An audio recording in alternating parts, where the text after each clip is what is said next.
Hi students, welcome back to National Academy. നമ്മൾ ഇന്ന് discuss ചെയ്യാൻ പോകുന്നത് നമ്മുടെ കെമിസ്ട്രിയിലെ 8ാമത്തെ ചാപ്റ്ററാണ്. That is the colloids.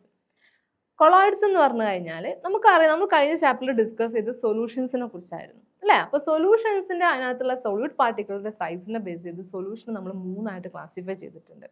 ഏതൊക്കെയാണ്? ട്രൂ സൊല്യൂഷൻ ഉണ്ട്, കൊളോയിഡൽ സൊല്യൂഷൻ ഉണ്ട്, സസ്പെൻഷൻ ഉണ്ട്. ട്രൂ സൊല്യൂഷൻ എന്ന് പറഞ്ഞു കഴിഞ്ഞാൽ സൊല്യൂട്ട് പാർട്ടിക്കിളിന്റെ സൈസ് ലെസ് ദാൻ 1 നാനോമീറ്റർ ആണെങ്കിൽ നമ്മൾ അതിന് ട്രൂ സൊല്യൂഷൻ എന്ന് അറിയപ്പെടും. എന്നാൽ ഈ സൊല്യൂട്ട് പാർട്ടിക്കിളിന്റെ സൈസ് 1 to 100 നാനോമീറ്റർ ആണെങ്കിൽ നമ്മൾ അതിനെ കൊളോയിഡൽ സൊല്യൂഷൻ എന്നും, ഗ്രേറ്റർ ദാൻ 100 നാനോമീറ്റർ ആണെങ്കിൽ നമ്മൾ അതിനെ സസ്പെൻഷൻ എന്ന് അറിയപ്പെടും. അപ്പോൾ ഈ ചാപ്റ്ററിൽ നമുക്ക് നോക്കേണ്ടത് കൊളോയിഡൽ സൊല്യൂഷൻസിനെ കുറിച്ചാണ്. ഓക്കെ, സ്റ്റാർട്ട് ചെയ്യാം. കൊളോയിഡ്സ് എന്ന് പറഞ്ഞു കഴിഞ്ഞാൽ it is heterogeneous in nature and always consists of at least 2 phases. At least 2 ഫേസെങ്കിലുള്ള ഒരു ഹെട്രോജീനിയസ് മിക്സ്ചർ ആണ് കൊളോയിഡൽ സൊല്യൂഷൻ എന്ന് പറയുന്നത്. ആ ഫേസുകൾ ഏതൊക്കെയാണ്? ഒരു ഡിസ്പേഴ്സ്ഡ് ഫേസും ഉണ്ടായിരിക്കും, ഒരു ഡിസ്പേർഷൻ മീഡിയം ഉണ്ടായിരിക്കും. ഓക്കെ, അപ്പോൾ ഒരു കൊളോയിഡൽ സൊല്യൂഷന് 2 ഫേസുകളാണുള്ളത്. ഡിസ്പേഴ്സ്ഡ് ഫേസും ഉണ്ട്, ഡിസ്പേർഷൻ മീഡിയം ഉണ്ട്. അതുപോലെ തന്നെ കൊളോയിഡൽ സൊല്യൂഷൻസിനെ നമ്മൾ 2 രീതിയിൽ ക്ലാസിഫൈ ചെയ്തിട്ടുണ്ട്. First one based on the interaction between the phases. ആ ഫേസസുകൾക്കിടയിലുള്ള ഇൻട്രാക്ഷനെ ബേസ് ചെയ്തിട്ട്. And second one basis of molecular size. അതിനകത്തുള്ള മോളിക്യൂൾസിന്റെ സൈസിനെ ബേസ് ചെയ്തിട്ട്. ഇങ്ങനെ 2 രീതിയിലാണ് നമ്മൾ കൊളോയിഡൽ സൊല്യൂഷൻസിനെ ക്ലാസിഫൈ ചെയ്തിട്ടുള്ളത്. ഫസ്റ്റ് ക്ലാസിഫിക്കേഷൻ ആണ് ബേസ്ഡ് ഓൺ ഇൻട്രാക്ഷൻ. ഇൻട്രാക്ഷനെ ബേസ് ചെയ്തിട്ട് നമ്മൾ 2ആയിട്ട് ക്ലാസിഫൈ ചെയ്തിട്ടുണ്ട്. That is the lyophilic colloids and lyophobic colloids. അതുപോലെ മോളിക്കുലാർ സൈസിനെ ബേസ് ചെയ്തിട്ട് നമ്മൾ കൊളോയിഡൽ സൊല്യൂഷനെ 3ആയിട്ട് ക്ലാസിഫൈ ചെയ്തിട്ടുണ്ട്.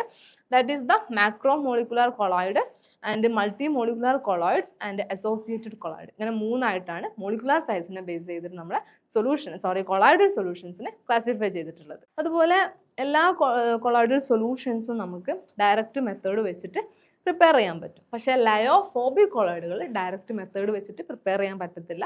ലയോഫോബിക് കൊളോയിഡ് പ്രിപ്പയർ ചെയ്യുന്നത് ഒന്നെങ്കിൽ ഫിസിക്കൽ മെത്തേഡ് വെച്ചിട്ടോ അല്ലെങ്കിൽ കെമിക്കൽ മെത്തേഡ് വെച്ചിട്ടോ ആണ്. ഫിസിക്കൽ മെത്തേഡുകൾ നമ്മൾ സാധാരണ കോമൺ ആയിട്ട് അഡോപ്റ്റ് ചെയ്യുന്നത് നമ്മുടെ എന്താ പറയുക colloidal solutions of gold, silver, platinum പോലെയുള്ള മെറ്റൽസിൻ്റെ പ്രിപ്പറേഷന് വേണ്ടിയിട്ടാണ് നമ്മൾ ഫിസിക്കൽ മെത്തേഡ് യൂസ് ചെയ്യുന്നത്. ഇപ്പോൾ ഫിസിക്കൽ മെത്തേഡ് നമ്മൾ മെയിൻലി അഡോപ്റ്റ് ചെയ്യുന്നത് നമ്മുടെ ഗോൾഡ്, പ്ലാറ്റിനം, സിൽവർ പോലുള്ള മെറ്റൽസിൻ്റെ കൊളോയിഡൽ സൊല്യൂഷൻ പ്രിപ്പയർ ചെയ്യാൻ വേണ്ടിയിട്ടാണ് നമ്മൾ മെയിൻലി ഫിസിക്കൽ മെത്തേഡ് അഡോപ്റ്റ് ചെയ്യുന്നത്.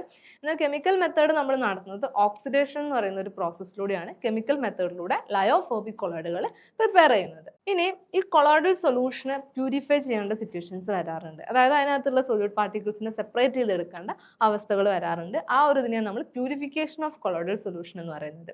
പ്യൂരിഫിക്കേഷൻ നമ്മൾ ചെയ്യുന്നത് 2 മെത്തേഡ് വെച്ചിട്ടാണ്, dialysis and electro dialysis. Okay, ഇപ്പോൾ നമ്മളെ ബ്ലഡ് പ്യൂരിഫൈ ചെയ്യാറുണ്ട്. ഈ കിഡ്നി പേഷ്യൻസിൻ്റെ ബ്ലഡൊക്കെ നമ്മൾ പ്യൂരിഫൈ ചെയ്യാറുണ്ട്. അതെന്താണ്? ഡയാലിസിസ് എന്ന് പറഞ്ഞ മെത്തേഡ് വെച്ചിട്ടാണ്.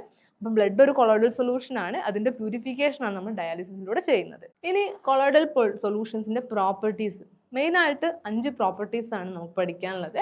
That is heterogeneous character, Brownian movement, Tyndall effect, electrical properties and electrophoresis. ഇത്രയാണ് നമുക്ക് പഠിക്കാനുള്ള main properties of colloidal solutions എന്ന് പറയുന്നത്. Next one is the coagulation.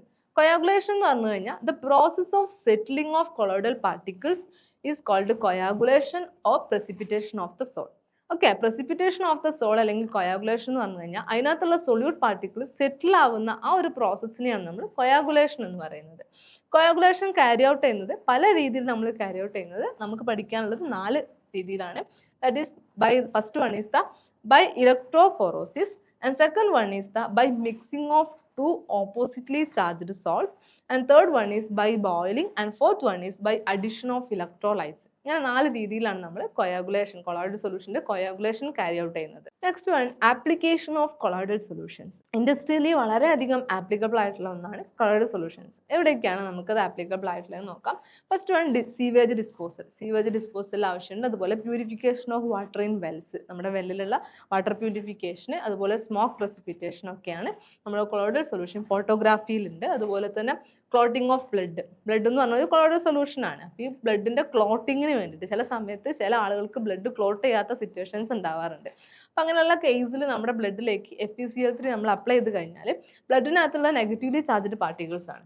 അപ്പോൾ ഈ FeCl3 അതിനകത്തേക്ക് അപ്ലൈ ചെയ്യുന്ന സമയത്ത് ബ്ലീഡിങ് അവിടെ സ്റ്റോപ്പായിട്ട് അവിടെ ക്ലോട്ടിങ് നടക്കാറുണ്ട്. ഓക്കെ, അതുപോലെ തന്നെ blue colour of the sky, അത് നമ്മുടെ കൊളോയിഡൽ സൊല്യൂഷൻസിൻ്റെ ഒരു പ്രോപ്പർട്ടിയാണ് അല്ലെങ്കിൽ ഒരു ആപ്ലിക്കേഷനാണ് blue colour of the sky എന്ന് പറയുന്നത് നമ്മൾ ഫിസിക്സിൽ ഡീറ്റെയിൽ ആയിട്ട് പഠിച്ച കാര്യമാണ്. ഓക്കെ, ഇത്രയാണ് കൊളോയിഡൽ സൊല്യൂഷൻസിന്റെ ആപ്ലിക്കേഷൻസ് വരുന്നത്.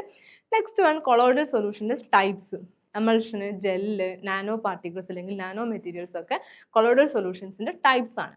എമൾഷൻ എന്ന് പറഞ്ഞു കഴിഞ്ഞാൽ it's a type of colloidal solution in which both the dispersed phase and dispersion medium are in liquid. അതായത് ഒരു കൊളോയിഡൽ സൊല്യൂഷൻസിന്റെ ഡിസ്പേഴ്സ്ഡ് ഫേസും ഡിസ്പേഴ്സൺ മീഡിയം ലിക്വിഡ് ആയിട്ട് വരുന്നതിനാണ് നമ്മൾ എമൾഷൻ എന്ന് പറയുന്നത്. എമൾഷൻ രണ്ട് ടൈപ്പാണ് ഉള്ളത്. That is oil in water emulsion ഉണ്ട്, വാട്ടർ ഇൻ ഓയിൽ എമൾഷൻ ഉണ്ട്. ഇനി ജെൽ എന്ന് പറഞ്ഞു കഴിഞ്ഞാൽ ഡിസ്പേഴ്സ്ഡ് ഫേസ് ലിക്വിഡ് ആയിരിക്കും, പക്ഷേ ഡിസ്പേർഷൻ മീഡിയം സോളിഡ് ആയിരിക്കും. അങ്ങനെയുള്ള കൊളോയിഡൽ സൊല്യൂഷനാണ് ജെൽ എന്ന് പറയുന്നത്. ജെല്ലിന് എക്സാമ്പിളാണ് നമ്മുടെ ചീസ്, ജെല്ലി, ബൂട്ട് പോളിഷ് ഒക്കെ ജെല്ലിന് എക്സാമ്പിളാണ്. പിന്നെ അതുപോലെ തന്നെ ഈ കൊളോയിഡൽ പാർട്ടിക്കിൾസിനകത്ത് ഉള്ള പാർട്ടിക്കിൾസിൻ്റെ സൈസ് അറ്റ്ലീസ്റ്റ് വൺ ഡയറക്ഷനിലെങ്കിലും 1 to 100 നാനോമീറ്റർ വരികയാണെങ്കിൽ ആ പാർട്ടിക്കിൾസിനെ നമ്മൾ നാനോ മെറ്റീരിയൽ എന്ന് പറയുന്നത്. നാനോ മെറ്റീരിയൽസ് മെയിൻലി രണ്ട് ടൈപ്പാണുള്ളത്, ഫുള്ളറിൻസ് ആൻഡ് ഇൻഓർഗാനിക് നാനോ മെറ്റീരിയൽ. ഏതൊക്കെയാണ്? ഫുള്ളറിൻസ് ആൻഡ് ഇൻഓർഗാനിക് നാനോ മെറ്റീരിയൽ. ഫുള്ളറിന് നമ്മുടെ കാർബണിൻ്റെ ഒരു അലോട്രോപ്പാണ് ഫുള്ളറിൻ എന്ന് പറയുന്നത്. ഓക്കെ, ഇത്രയാണ് നമ്മുടെ കൊളോയിഡൽ സൊല്യൂഷനിൽ വരുന്ന മെയിൻ ടോപ്പിക്സുകൾ. ഇതിൽ വരുന്ന ക്വസ്റ്റ്യൻസ്, നമുക്ക് എക്സാമിന് ചോദിക്കുന്ന ക്വസ്റ്റ്യൻസ് മെയിൻലി ചോദിക്കാൻ സാധ്യതയുള്ളത് ഒബ്ജക്റ്റീവ് ടൈപ്പ് ക്വസ്റ്റ്യൻസ്, ഓക്കെ, അല്ലെങ്കിൽ MCQ ടൈപ്പ് ക്വസ്റ്റ്യൻസ്. അതുപോലെ തന്നെ ചില ഇതിൽ ന്യൂമറിക്കൽസ് ചോദിക്കാനുള്ള സാധ്യതയില്ല, കാരണം ഇതിൽ ന്യൂമറിക്കൽസ് ഒന്നും നമ്മൾ പഠിക്കുന്നില്ല. ഫുൾ തിയറി റിലേറ്റഡ് ആയിട്ടുള്ള ക്വസ്റ്റ്യൻസ് ഇതിനകത്ത് നിന്ന് വരത്തുള്ളൂ. ഓക്കെ, അപ്പോൾ നമുക്ക് രണ്ട് ക്വസ്റ്റ്യൻസ് ഡിസ്കസ് ചെയ്യാം. First one, give one example of gel and emulsion. അതായത് ഈ ഒരു ക്വസ്റ്റ്യൻ നമുക്ക് വേണമെങ്കിൽ MCQ ടൈപ്പ് ക്വസ്റ്റ്യൻ ആയിട്ട് ചോദിക്കാം. അതായത് 4 എക്സാമ്പിൾസ് തന്നിട്ട് അതിൽ ജെല്ലിൻ്റെ എക്സാമ്പിൾ ഏതാണെന്ന് ചോദിക്കാം, അല്ലെങ്കിൽ എമൾഷൻ്റെ എക്സാമ്പിൾ ഏതാണെന്ന് ചോദിക്കാം. ഓക്കെ, അപ്പോൾ ജെല്ലിൻ്റെ എക്സാമ്പിൾ നമ്മൾ സിലിക്ക ജെല്ല്, എമൾഷൻ്റെ എക്സാമ്പിളാണ് milk. Okay, next one, list out the difference between true solution and colloidal solution. Colloidal സൊല്യൂഷനും ട്രൂ സൊല്യൂഷനും തമ്മിലുള്ള ഡിഫറൻസ് എന്തൊക്കെയാണെന്ന് ലിസ്റ്റ് ഔട്ട് ചെയ്യാനാണ് പറഞ്ഞിട്ടുള്ളത്. 2 മാർക്കിൻ്റെ ക്വസ്റ്റ്യനൊക്കെ ആയിട്ടാണ് ഈ ക്വസ്റ്റ്യൻ ചോദിക്കാനുള്ള ചാൻസ് ഉള്ളൂ. അപ്പോൾ ഏതെങ്കിലും 2 ഡിഫറൻസുകൾ നമ്മൾ പഠിച്ചു വെക്കുക.